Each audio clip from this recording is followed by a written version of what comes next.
بسم اللہ الرحمن الرحیم۔ السلام علیکم، میرے چینل میں خوش آمدید۔ پیارے دوستو، آج میں آپ کے لیے ایک بہت ہی زیادہ دلچسپ، ناقابل یقین اور سنسنی خیز کہانی لے کر آئی ہوں۔ لیکن کہانی شروع کرنے سے پہلے میری آپ سے یہ گزارش ہے کہ اگر آپ میرے چینل پر نئے ہیں تو ہمارے چینل کو ضرور سبسکرائب کریں تاکہ آپ کو ہماری ویڈیو سب سے پہلے مل سکے۔ تو آئیں پھر کہانی شروع کرتے ہیں۔ تھکن سے میرا برا حال تھا۔ پورے 2.5 گھنٹے گروسری اسٹور میں گزار کر سامان سے لدے ہوئے تھیلے اٹھا کر جب میں گھر میں داخل ہوا، میرے منہ میں جیسے کڑواہٹ گھل گئی۔ باہر سورج آگ برسا رہا تھا، مگر ٹھنڈے ٹھنڈے لاؤنج میں صوفے پر نیم دراز انکل شہزاد انتہائی آرام اور انہماک سے اخبار کا مطالعہ فرما رہے تھے۔ میری آہٹ محسوس کر کے انہوں نے اخبار کے پیچھے سے اپنا چہرہ نمودار کیا اور بڑی ہی وائڈ اسمائل دی۔ میں نے خود پر کنٹرول کرتے ہوئے ان کو سلام کیا، جس کا جواب دیتے ہی انہوں نے دوبارہ اخبار اپنے خوبرو چہرے کے آگے کر لیا۔ ارے کاشف، آگے بیٹا۔ زہرا خالہ کچن سے چائے کا کپ لے کر برآمد ہوئیں، جو انہوں نے انکل کے سامنے رکھ دیا۔ ٹھہرو، میں تمہارے لیے چائے لے کر آتی ہوں۔ ارے نہیں نہیں خالہ، میں اس سڑی ہوئی گرمی میں چائے کے نام سے ہی گھبرا گیا۔ میں بس چلتا ہوں، آپ یہ سودا چیک کر لیں۔ میں نے رسید انہیں تھما دی۔ اچھا، زہرا خالہ نے رسید تھام لی۔ میں تو کہہ رہی تھی کہ ایک کپ چائے پی ہی لیتے۔ پھر وہ جیسے چونک کر بولی، ارے کاشف بیٹا، صبح جب تم باہر نکل گئے تو مجھے خیال آیا کہ بجلی کا بل تو کب سے آیا رکھا ہے، اب گھر جاتے ہوئے اسے جمع کروا دو گے؟ وہ مجھے ملتجی نظروں سے دیکھ کر بولی، کوئی بات نہیں خالہ، آپ بل لا دیں، میں ابھی جمع کروا دیتا ہوں۔ جب تک خالہ اندر سے بل اور پیسے نکال کر لائیں، میں اخبار کے پیچھے پوشیدہ انکل شہزاد کو دیکھ کر خون کے گھونٹ پیتا رہا۔ اب تمام انجان لوگ تو مجھ کو سخت بد لحاظ اور کام چور سمجھ رہے ہوں گے کہ ایک ذرا سی گروسری لانے پر میں آپے سے باہر ہو جاتا ہوں۔ ایسا نہیں ہے، اصل وجہ کچھ اور ہے، اور سالہ سال سے ہے۔ وہ کہتے ہیں نا، ہوتا ہے میری جاں ہوتا ہے۔ تو جناب، یہ گروسری، یہ بل، یہ پولٹری، یہ کوئی آج کل یا چند مہینوں کی بات نہیں ہے، بلکہ برسوں پرانی کہانی ہے۔ زہرا خالہ میری امی کی کزن ہے۔ ان میں اور میری امی میں بڑی گہری دوستی ہے۔ ان کے بچپن سے ان کی اور میری امی کی شادیاں بھی تقریباً آگے پیچھے ہی ہوئی تھیں۔ امی بتاتی ہیں، زہرا خالہ اپنی نوجوانی میں بھی بالکل عام سی خاتون ہوا کرتی تھی، سانولی سلونی، دبلی پتلی، نہ جانے کس طرح ان کا جیک پاٹ نکل آیا۔ اس وقت تو ان کو ایسا ہی لگا ہوگا کہ ان کے لیے انکل شہزاد کا رشتہ آ گیا۔ انکل شہزاد فورسٹ آفیسر تھے اور بلا شک و شبہ بے حد ہینڈسم تھے۔ کسی حسین عورت کی شادی اگر کسی گئے گزرے سے ہو جائے تو اچھی نبھ ہی جاتی ہے، لیکن اگر کوئی عام سی عورت کسی خوبصورت مرد کے پلے بندھ جائے تو بس جی، ساری زندگی خطرے کی گھنٹی عورت کو اپنے کانوں میں گونجتی محسوس ہوتی ہے۔ اور انکل شہزاد تو وجاہت کی سب سے اونچی سیڑھی پر کھڑے تھے۔ پھر خاندانی اور پڑھے لکھے، زہرا خالہ تو ان کی پجارن ہی بن گئیں۔ جانے انکل شہزاد اس وقت شادی پر راضی کیسے ہو گئے، حالانکہ اس وقت کئی لڑکیاں دل ہی دل میں ان کی طلبگار تھیں، بس ان کے ایک اشارے کی دیر تھی۔ مگر انکل شہزاد کی اماں تو سیدھا ان کا رشتہ زہرا خالہ کے لیے لے کر گئی تھیں۔ میری امی کو تو ساری زندگی شک رہا کہ شہزاد انکل کی اماں جان نے جان بوجھ کر ایک سے بڑھ کر ایک حور لڑکی کو چھوڑ کر زہرا خالہ کا انتخاب اس لیے کیا تھا تاکہ وہ ان کے دل پر راج نہ کر سکیں اور ان کا بیٹا کبھی ان کے ہاتھوں سے نہ نکلے۔ اور تھوڑے سے فرق کے ساتھ بالکل ایسا ہی ہوا۔ کون سے فرق کے ساتھ؟ ٹھہرے میں آپ کو شروع سے بتاتا ہوں۔ آج سے کوئی 25-26 سال پہلے انکل شہزاد کی شادی زہرا خالہ سے قرار پا گئی۔ جیسا کہ میں نے کہا، یہ ایک خاصی بے جوڑ شادی تھی۔ ٹھیک ٹھاک سانولی، بے حد دبلی پتلی عام سی زہرا خالہ اور بے حد خوبرو سمارٹ انکل شہزاد۔ وہ فورسٹ آفیسر بھی تھے، مگر جب وہ اپنی اوپن جیپ میں جنگلات کے دوروں پر آتے جاتے تو بالکل ہیرو لگا کرتے تھے۔ شہزاد انکل نے اپنی بے جوڑ شادی پر دل میلا نہیں کیا۔ ان کے پاس دل بہلانے کا بہت سامان موجود تھا۔ ان کے کئی افیئرز پورے خاندان کے علم میں تھے۔ وہ زیادہ تر تو گھر سے باہر رہتے ہی تھے۔ رفتہ رفتہ دوروں میں اور بھی اضافہ ہوتا گیا اور انہوں نے جیسے گھر آنا چھوڑ ہی دیا۔ چند سالوں میں ان کے ہاں 2 بیٹیاں بھی ہو گئیں، ایمن اور سمن، مگر بچیوں کی پیدائش نے بھی ان کے معمولات میں کوئی فرق نہیں ڈالا۔ میں اور ان کی بڑی بیٹی ایمن تقریباً ہم عمر تھے۔ اس وقت ہم ایک ہی اسکول میں پڑھا کرتے تھے۔ میں اور امی اکثر زہرا خالہ کی طرف چلے جاتے تھے۔ شہزاد انکل تو کبھی گھر میں ہوتے ہی نہیں تھے۔ ان کی اماں اس وقت حیات تھیں۔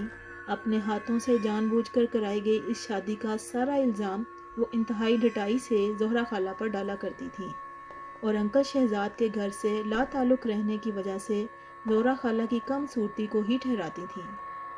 کبھی کبھی الزامات کا رخ صرف 2 بیٹیوں کی طرف مڑ جاتا، جیسے بیٹا نہ ہو سکنے کی گناہگار صرف زہرا خالہ ہوں۔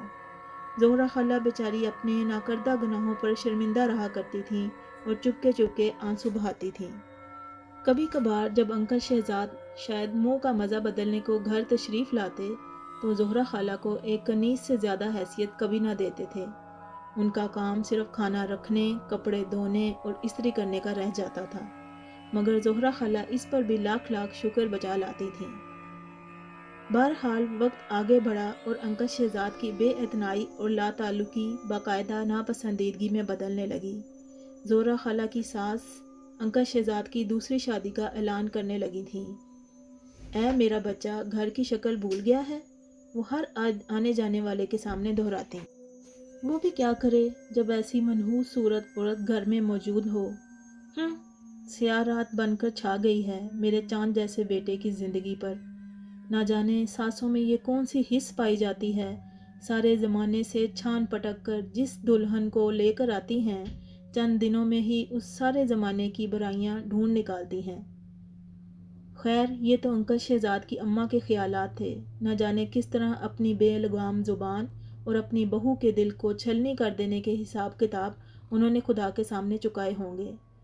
شکر ہے وہ ایک اور بوجھ اپنے ساتھ جانے میں کامیاب نہ ہو سکیں، یعنی انکل شہزاد کی دوسری شادی کروانے کا بوجھ۔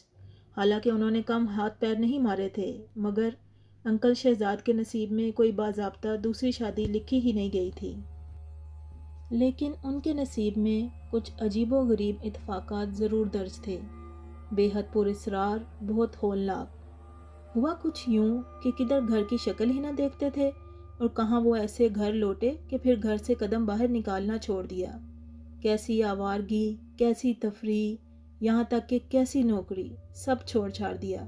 صرف ہر وقت زہرا خالہ کو آوازیں لگاتے، بس تم ہر وقت میرے پاس رہا کرو، وہ التجا کرتے۔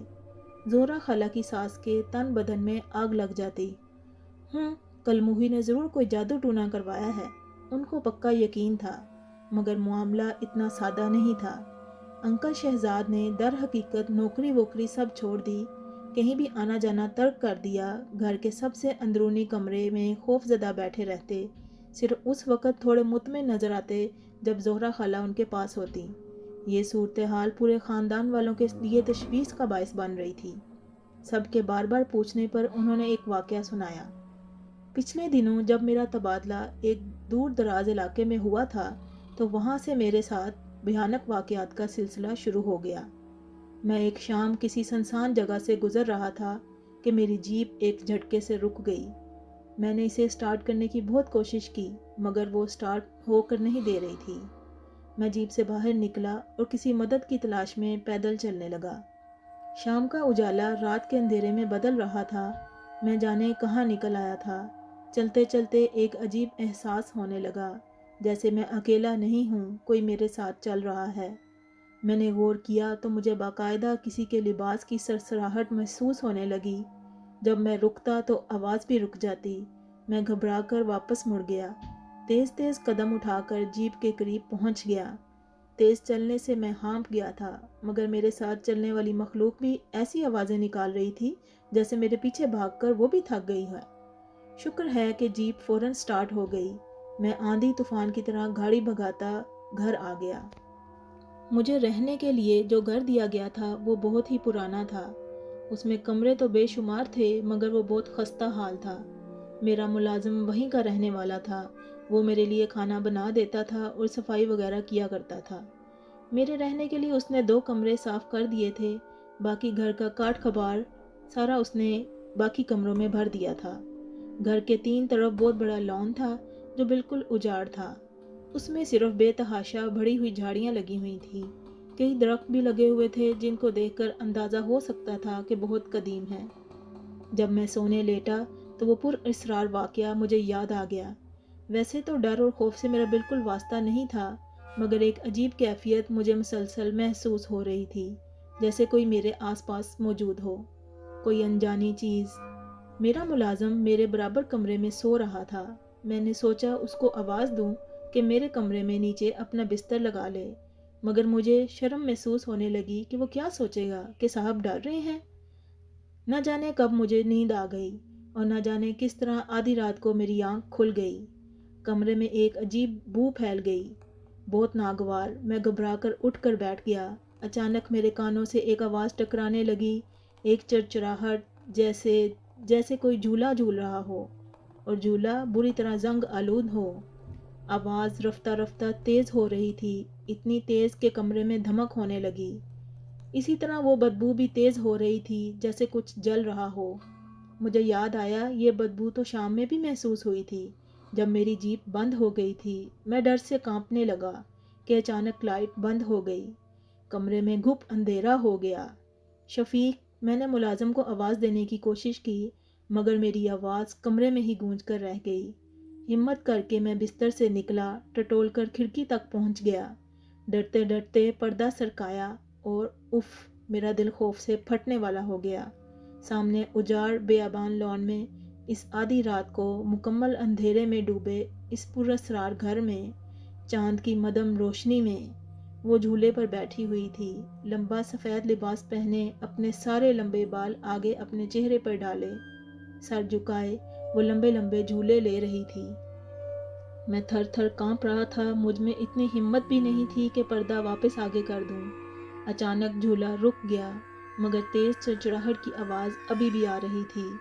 جھولے پر بیٹھی ہوئی عورت نے اپنا جھکا ہوا سر آہستہ آہستہ اوپر کرنا شروع کیا، جیسے کوئی سلو موشن کا سین چل رہا ہو۔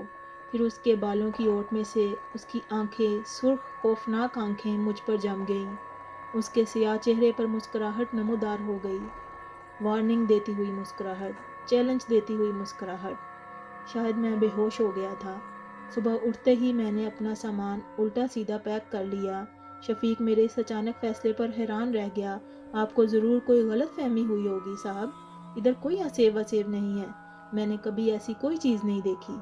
وہ اس لیے کہ بھوت اور چڑیلیں رات کے ہم سفر ہوتے ہیں اور تم رات کو گدھے اور گھوڑے بیچ کر سو رہے ہوتے ہو، میں نے تلخی سے کہا۔ پوری رات ایک چڑیل لان میں پکنک مناتی رہی، جھولے جھولتی رہی اور تمہیں پتہ ہی نہیں چلا؟ چڑیل؟ جھولا؟ کون سا جھولا صاحب؟ باہر تو کوئی جھولا ہے ہی نہیں۔ شفیق حیران رہ گیا۔ اچھا کوئی جھولا نہیں ہے تو یہ کیا ہے؟ میں اس کو بازو سے گھسیٹ کر کھڑکی کے پاس لے آیا اور پردہ سرکا دیا، اور مجھ کو اپنی آنکھوں پر یقین نہیں آیا۔ لان دور تک بالکل خالی پڑا تھا، وہاں کوئی جھولا نہیں تھا۔ دیکھا صاحب، شفیق نے فاتحانہ انداز میں کہا، ضرور آپ نے کوئی خواب دیکھا ہوگا، مگر مجھے 100% یقین تھا کہ میرے ساتھ پیش آنے والے واقعات وہم نہیں ہیں۔ میں نے شفیق کی ایک نہ سنی اور واپسی کے لیے نکل گیا۔ حالانکہ سورج کی تیز روشنی چاروں طرف پھیل چکی تھی، مگر میرا ڈر دور ہو کر نہیں دے رہا تھا۔ بار بار وہ سفید لباس والی مخلوق اور وہ جھولا میری آنکھوں کے آگے آ رہا تھا، اور وہ منظر جب وہ عورت آہستہ آہستہ سر اٹھا رہی تھی، اس کا بھیانک چہرہ مجھے یاد آ گیا، اور جیپ ایک جھٹکے سے رک گئی۔ صبح میں جلدی میں ریڈیٹر میں پانی ڈالنا بھول گیا تھا۔ مجھے خیال آیا میں تو صبح جلدی کی وجہ سے ایک کپ چائے بھی نہیں پی سکا تھا۔ میں جیپ سے باہر نکل آیا، شاید کوئی مدد مل جائے۔ ارے یہ تو وہی جگہ ہے۔ تھوڑی دور چل کر مجھے یاد آ گیا جہاں میں کل بھٹک گیا تھا۔ مجھے ایک دم ڈر لگنے لگا۔ میں جلدی سے بھاگ کر جیپ میں آ کر بیٹھ گیا، پھر سے اسے سٹارٹ کرنے کی کوشش کی اور وہ سٹارٹ ہو گئی، مگر اچانک گاڑی میں ایک تیز بو پھیل گئی، کچھ جلنے کی بدبو۔ اس بو کو میں اب پہچاننے لگا تھا۔ میرے دل کی دھڑکن بری طرح تیز ہو گئی۔ وہ میرے برابر بیٹھی ہوئی تھی، اسی طرح لمبے سفید لبادے میں، بال آگے چہرے پر ڈالے۔ میں زندگی میں پہلی مرتبہ زور زور سے چیخنے لگا، ڈرو نہیں، میں تم کو کچھ نہیں کہوں گی۔ اس کی منمناتی ہوئی آواز سنائی دی، میں تم پر عاشق ہو گئی ہوں جب سے تم کو دیکھا ہے۔ مگر میں کیسے نہ ڈرتا، اس کی آواز بھی اس کی صورت کی طرح بہت ڈراؤنی تھی۔ دیکھو تم میرا پیچھا چھوڑ دو، میں تم سے ڈر کر ہی واپس جا رہا ہوں، خدا کے لیے یہاں سے چلی جاؤ۔ میں رونے والا ہو گیا۔ پیچھا تو اب میں کبھی نہیں چھوڑوں گی۔ اس کی خوفناک مسکراہٹ غائب ہو گئی، اس کی آنکھیں غصے میں بھر گئیں۔ میں تم کو چھوڑ کر کبھی نہیں جاؤں گی، کہیں نہیں جاؤں گی۔ نہ جانے کیسے میں نے گھر تک کا سفر طے کیا، وہ اسی طرح میرے برابر بیٹھی رہی۔ گھر پہنچ کر وہ ایک دم غائب ہو گئی۔ میں نے کچھ سکون محسوس کیا، مگر وہ تو وہی تھی میرے ساتھ، صرف وہ کسی کو نظر نہیں آ رہی تھی۔ مگر جیسے ہی میں اکیلا ہوتا وہ آ جاتی، مسکراتے ہوئے، بلا وجہ کہکہے لگاتے ہوئے۔ وہ ایک پل کو میری جان نہیں چھوڑتی تھی۔ جب میں واش روم جاتا تو باہر دروازے سے لگ کر کھڑی ہوتی۔ وہ میرے سوا کسی کو نظر نہ آتی تھی، نہ ہی اس کی آواز کسی کو سنائی دیتی تھی۔ آرام سے کمرے کے کسی کونے میں موجود اپنے بالوں کی اوٹ سے مجھے دیکھتی رہتی تھی، اور کبھی کبھی تو رات کو میری آنکھ کھلتی تو چھت سے الٹی لٹکی میرے اوپر جھکی ہوتی تھی۔ اس نے مجھے اتنا خوفزدہ کر دیا کہ ڈر سے میرا دل بے حد کمزور ہو گیا۔ صرف اس وقت وہ چلی جاتی جب میری بیوی میرے ساتھ ہوتی۔ انکل شہزاد نے یہ سارا قصہ تفصیل سے اور ڈر سے کانپتے ہوئے سنا دیا تھا۔ قسمت کے کھیل کتنے نرالے ہوتے ہیں۔ ساری زندگی حسین خواتین سے دل لگی کرنے والے انکل شہزاد ایک سچی عاشق کے ہاتھوں دل کے مریض بن گئے۔ اب کیا کیا جائے، جو عاشق ایک چڑیل تھی۔ ایک عرصے تک جس بیوی کے سائے سے وہ بچتے تھے، اچانک اس کے آنچل میں پناہ مانگنے لگے۔ خیر نہ جانے یہ عجیب پر اسرار کھیل کب تک چلتا رہا۔ انکل نے نوکری چھوڑ دی، کہیں آنا جانا بالکل ترک کر دیا۔ پیلا زرد چہرہ لیے گھر کے کسی کونے میں اکڑوں بیٹھے تھر تھر کانپ رہے ہوتے۔ پرانے زمانے کی چند خوبصورت روایتوں میں سے ایک یہ بھی ہے کہ گھر زیادہ تر ذاتی ہوا کرتے تھے۔ شکر ہوا کہ انکل شہزاد کا گھر بھی ان کے ابا کا بنوایا ہوا تھا۔ جب انکل کی نوکری چھوٹ گئی یا انہوں نے چھوڑ دی تو چند دنوں بعد گھر میں کھانے کے لالے پڑ گئے۔ آخر ان کی اماں جان نے اوپر کی منزل کرائے پر اٹھا دی، جیسے تیسے گزارا ہونے لگا۔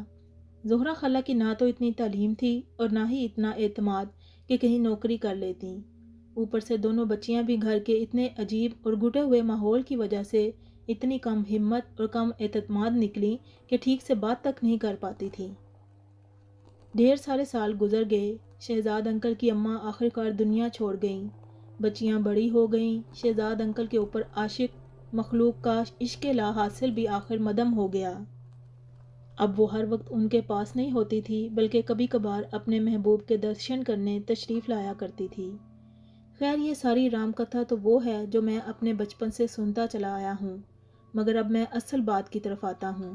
نہ تو مجھے کسی چڑیل پر یقین تھا، نہ انکل شہزاد کے اس پروپیگنڈے پر کہ وہ اس قدر لاچار اور کمزور ہو چکے ہیں کہ کوئی کام ہی نہیں کر سکتے، نہ تو نوکری، نہ ہی کوئی گھر کے کام۔ میں نے سالوں سے ان کو گھر میں موجود اخبار اور کتابوں کا مطالعہ ہی فرماتے دیکھا تھا۔ رات کو ٹی وی کے آگے براجمان ہو جاتے۔ لوگ کہتے ہیں کہ ان کی حالت برسوں بہت بری رہی ہے، مگر اب تو وہ بالکل صحت مند لگتے تھے ہر اعتبار سے۔ ان کا کہنا تھا کہ شدید خوفزدہ رہ رہ کر ان کے اعصاب جواب دے چکے ہیں اور وہ کوئی کام کر ہی نہیں سکتے۔ میں برسوں سے ان کے گھر کی ہر ڈیوٹی دیتا آ رہا ہوں، ان کے گھر کا ہر چھوٹا بڑا کام میری ذمہ داری بنا دیا گیا ہے۔ خیر مجھے کوئی اعتراض نہیں ہے، میں ان کے بیٹے جیسا ہی ہوں، مگر انکل شہزاد اور ان کا کبھی کوئی کام نہ کرنا محض ایک ڈکوسلا ہے۔ وہ اپنی ہڈ حرامی کو اس ڈرامے میں چھپاتے آئے ہیں، مجھے پکا یقین ہے۔ ہو سکتا ہے برسوں پہلے کوئی ہلکا پھلکا واقعہ پیش آ گیا ہو، جیسے کہ اکثر لوگوں کے ساتھ پیش آ جاتا ہے، مگر اتنے سالوں تک مسلسل اسی کیفیت میں رہنا ناممکن۔ ہیلو کاشف بھائی، سمن کی سخت گھبرائی ہوئی آواز سے میں بھی گھبرا گیا۔ ہاں سمن، کیا ہوا؟ خیریت تو ہے؟ وہ کاشف بھائی، امی کی طبیعت بہت خراب ہے، وہ بے ہوش ہو گئی ہیں۔ ابو نے کہا ہے آپ کو کہوں ڈاکٹر کو لے آئیں۔ میں زہرہ خالہ کی طبیعت کا سن کر خود بھی پریشان ہو گیا تھا، مگر ابو کا نام سن کر بری طرح تپ گیا۔ تو موصوف ڈاکٹر کو بلانے کی زحمت بھی نہیں کریں گے؟ مفت کا نوکر جو ملا ہوا ہے۔ خیر خود پر کنٹرول کر کے سمن کو تسلی دی۔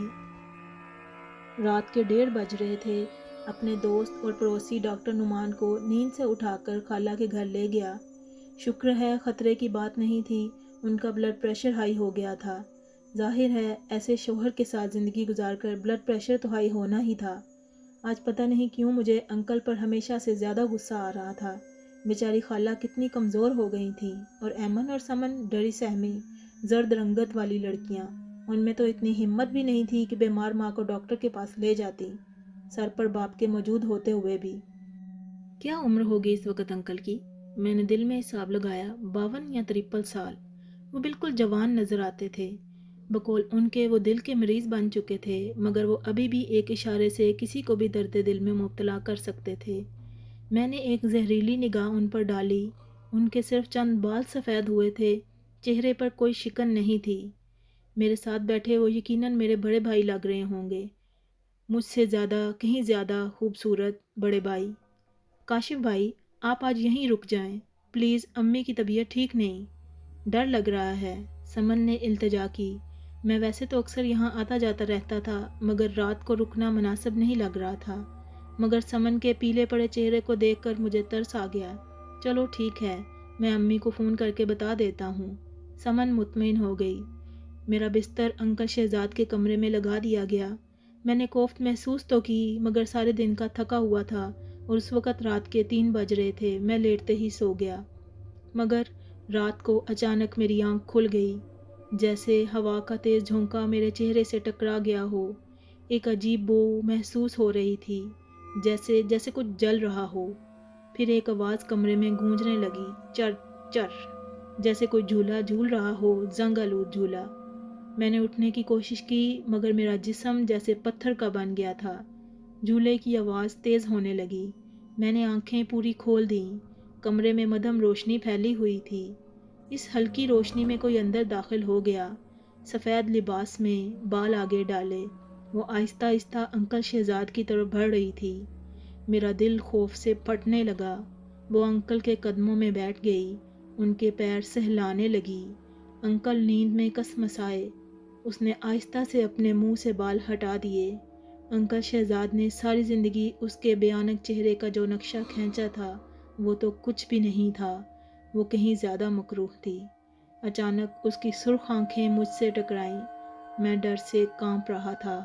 وہ مسکرانے لگی، پھر مجھ پر نظریں جمائے ہوئے اس نے اپنی کالی سیاہ زبان نکالی اور انکل کے قدموں پر رکھ دی۔